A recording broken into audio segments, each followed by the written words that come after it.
back to Reading Fun with Adelaide, and today I'll be reading this amazing story, which I don't know if I read on this story before on Reading Fun with Adelaide.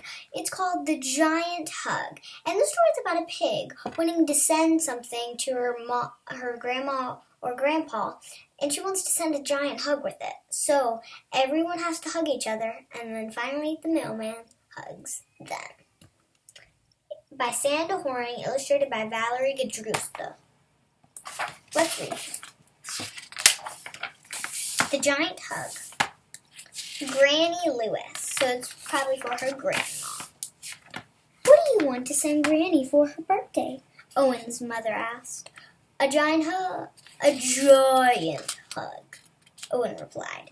He opened his arms as wide as he possibly could to show how giant the hug would be.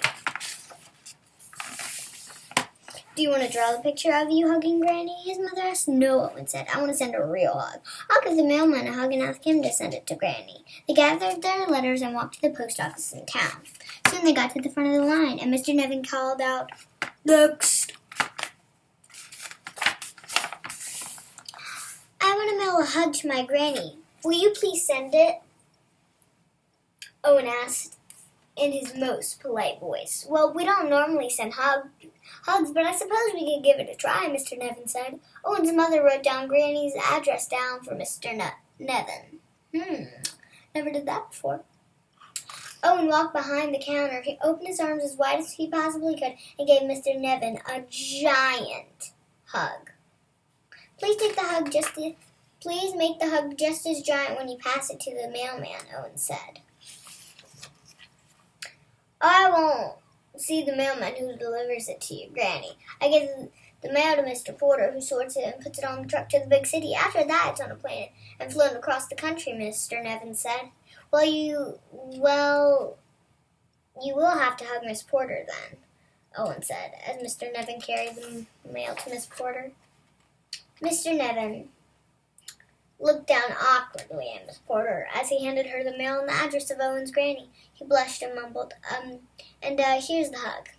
Mr. Nevin opened his arms as wide as he possibly could and gave Miss Porter a giant hug. Miss Porter smiled as she sorted the mail. Then the driver came to collect the mail bound for the big city. As the driver lifted the last heavy bag of mail, Miss Porter said, Laramie, one more thing. Someone is sending a hug to his Granny. Here's the address, and here is the hug. Miss Porter opened her arms as wide as she possibly could and gave Larry a big hug. Larry laughed and said, Now that's a piece of mail you don't see too often. Larry whistled on the way to the big city. After unloading the mail, he checked the schedule to see who was driving the mail to the airport. It read, James. Larry found James in the break room eating his morning snack.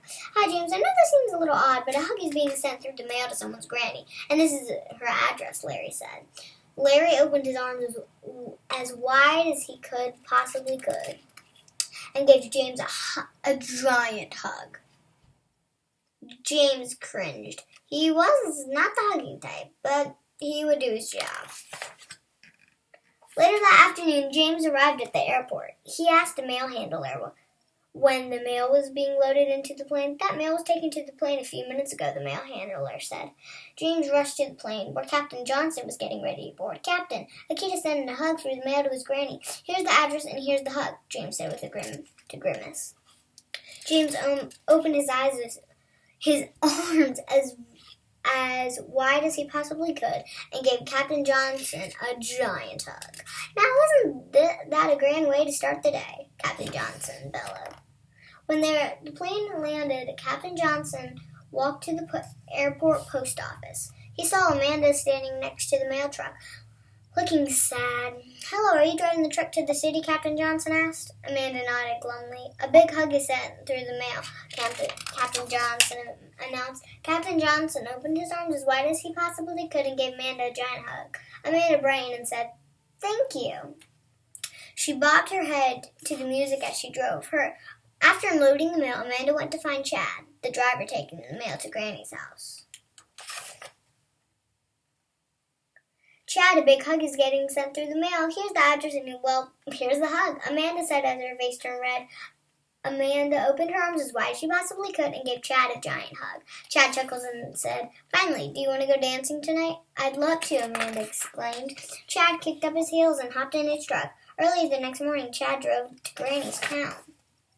As he prepared to return to the city, he remembered the hug. "Who will be delivering the mail to Penside today?" Chad asked the supervisor. "Shelley, but she's not here yet," Mrs. Greenbird replied as she adjusted her glasses. "Please pass this along to her," Chad said. Chad opened his arms as wide as he possibly could and gave Miss Greenbird a giant hug. Miss Greenbird gasped with surprise and her glasses tilted to the side. "Shelley, I need a word with you," Miss Greenbird called when Shelley arrived. "A hug is being sent through the mail to a boy's granny, and you are the mailwoman delivering it," Miss Greenbird said. Miss Greenbird opened her arms as wide as she possibly could and gave Shelley a giant hug. "Granny will be delighted," Shelley exclaimed. Shelley stopped to smell the flowers as she delivered mail from door to door. She saw Granny gardening in the yard. "Miss Lewis, I have a special delivery for you," Shelley said. "Your grandson has sent you a hug." Shelley opened her arms as wide as she possibly could and gave Granny a giant hug. Granny grinned and said, "That's the most wonderful piece of mail I ever received. You sent that grandson of mine a big kiss."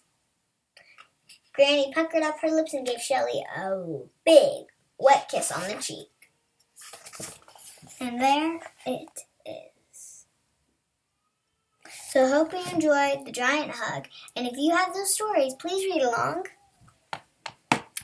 And remember, please subscribe, and after that, hit the bell. I don't know where the bell is, so seriously, if you can find it, just click it. So, yes. See you next time.